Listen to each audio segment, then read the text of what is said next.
Another marker of essential significance for this analysis is related to the way the subject describes the death of individuals who were significant to him. Thus, according to Alexander Dworkin's autobiography, he conveys his experience during a 3-day panakida, or a memorial service, for one of his mentors as follows.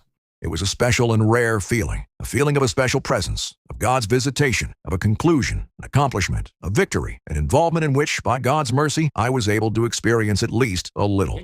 As has already been noted, experiencing the death of a loved one in the category of victory represents a psychologically atypical reaction, unless you yourself are the cause of their death.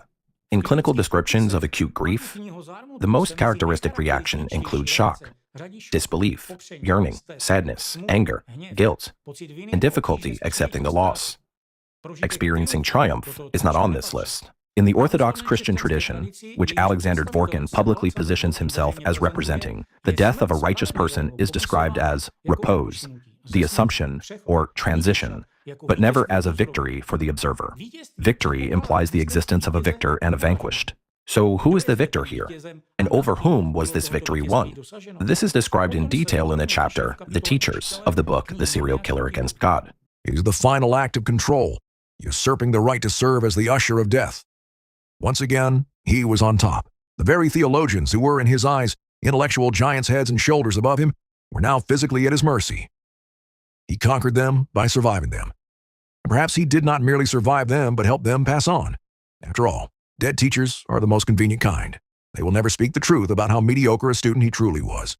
They cannot debunk the falsehoods in his memoirs.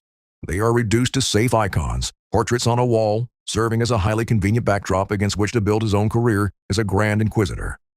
According to James Ressler's interpretation, in the episode described above, during the 3-day funeral service for one of his mentors, the subject translates his own experience of triumph into religiously flavored language, framing it as a spiritual experience. In this logic, the phrase God's visitation expresses not so much a genuine religious experience, but as a subjective sense of omnipotence arising at the moment of death of a person who simultaneously acted for him as both an authority figure and a potential obstacle on the path to status or career advancement.